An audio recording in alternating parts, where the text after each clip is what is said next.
8 గేట్లు ఎత్తేందుకు అధికారులు నిర్ణయించారు. ఇప్పటికే 14వ గేటును ఎత్తేశారు. డ్యాం సేఫ్టీ అధికారుల ఆదేశాలతో మరమ్మతులకు సన్నద్దమయ్యారు. వరదలు వచ్చేలోపే మరమ్మతులు పూర్తి చేసేందుకు ప్రయత్నాలు చేస్తున్నారు. అవినీతి అధికారులపై ఏసీబీ వరుస దాడులు కొనసాగిస్తోంది. నిన్న ఒకే రోజు 4 లంచావతారులను రెడ్ హ్యాండెడ్ గా పట్టుకున్న అధికారులు తాజాగా హైదరాబాద్లోని సీసీఎస్ ఏసీపీ ఉమామహేశ్వరరావు ఇంట్లో సోదాలు నిర్వహించారు. అక్రమాస్తులు కలిగి ఉన్నారనే ఆరోపణలతో తనిఖీలు చేపట్టారు. ఏపీ డిప్యూటీ సీఎంపై కేసు నమోదైంది. కడప అల్లర్లపై దర్యాప్తు చేపట్టిన పోలీసులు అంజద్ బాషా సహా 21 మందిపై కేసు నమోదు చేశారు. పోలింగ్ రోజు వైసీపీ టీడీపీ వర్గాలు కవ్వింపు చర్యలు, రాళ్ల దాడికి దిగినట్లు గుర్తించారు. టీడీపీ నేత శ్రీనివాసులు రెడ్డితో పాటు ఆ పార్టీలో 24 మందిపై కేసు పెట్టారు. నిర్లక్ష్యంగా వ్యవహరించిన సీఐలపై మెమోలు పంపించారు.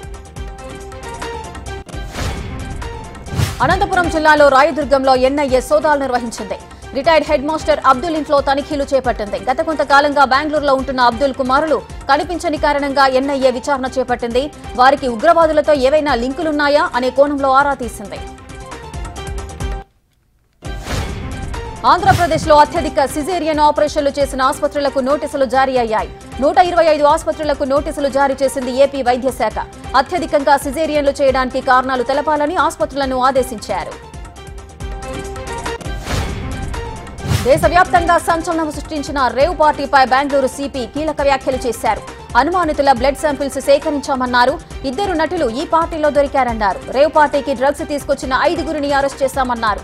అయితే వీఐపీల పేర్లను ఎఫ్ఐఆర్లో చేర్చలేదు. మనీష్ సిసోడియా దాఖలు చేసిన బెయిల్ పిటిషన్లపై నేడు ఢిల్లీ హైకోర్టు తీర్పు ఇవ్వనుంది. సాయంత్రం 5 గంటలకు జస్టిస్ స్వర్ణకాంత శర్మ తీర్పు వెల్లడించనున్నారు. ఇరాన్ అధ్యక్షుడు మరణించడంపై రకరకాల ప్రచారాలు మొదలయ్యాయి.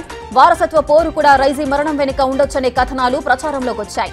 అత్యాధునిక లేజర్ బీమ్ ను అంతరిక్షం నుంచి ప్రయోగించి ఆయన హెలికాప్టర్ ను కూల్చివేసి ఉండొచ్చని మరికొందరు భావిస్తున్నారు.